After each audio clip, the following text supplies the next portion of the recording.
দেশে টানা ৮ মাস পতনের পর এপ্রিলে বেড়েছে রপ্তানি আয়। তবে ৩৩% প্রবৃদ্ধির তথ্যকে বাস্তবসম্মত নয় বলছেন রপ্তানিকারকরা। তারা বলছেন, গত বছরের এপ্রিলে ঈদের লম্বা ছুটি থাকায় রপ্তানি ছিল অনেক কম, তাই এবছর প্রবৃদ্ধি বেশি দেখাচ্ছে।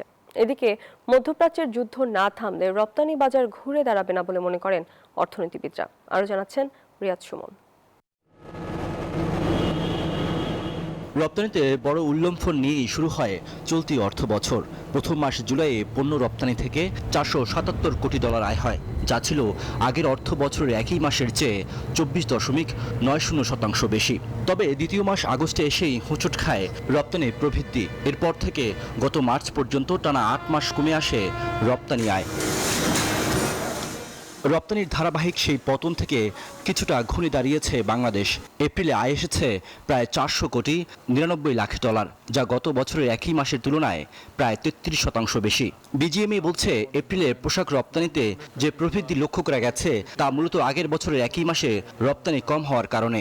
কম্পারিজন যেটা হয় আমাদের, যে ইয়ার অন ইয়ার করি, তো 2025 সালের হলো এপ্রিল মাসে ঈদের বন্ধ ছিল প্রায় 6 দিন, কোনো কোনো ফ্যাক্টরিতে 7 দিন, কারণ 31শে মার্চে ঈদ হয়েছে।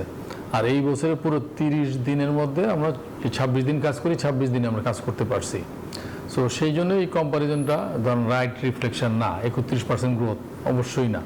রপ্তানিকারকরা বলছেন, এবার মে মাসে ঈদুল আজহার ছুটি থাকায় এ মাসে প্রবৃদ্ধি খুব বেশি আশা করা যায় না। তবে মধ্যপ্রাচ্য যুদ্ধ বন্ধ হলে জুন থেকে বাড়তে পারে রপ্তানি। এখানে এন্ড কনজিউমাররা ইনফ্লেশনের কারণে তারা তাদের পারচেজটা কমিয়ে দিয়েছে, অনেক কম, পারচেজটা ভালো রকম কমিয়ে দিয়েছে।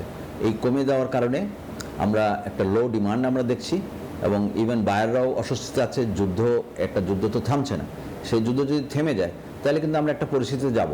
অর্থনৈতিক মন্দা থেকে বের হয়ে স্থিতিশীলতা আনতে রপ্তানির আয় বৃদ্ধিকে ইতিবাচক হিসেবে দেখছেন অর্থনীতি বিশ্লেষকরা।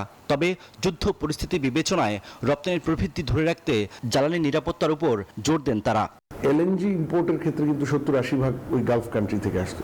শুধু এই অনিশ্চয়তা, এই ব্লকেড, হরমুজের জাহাজ চলাচলের যে বিঘ্ন ঘটেছে, এটা যদি কন্টিনিউ করে তাহলে কিন্তু আমাদের জ্বালানি এবং সমস্যা, সেখান থেকে প্রোডাকশনের ব্যাঘাত, এইটা প্রকট আকারে ধারণ করবে।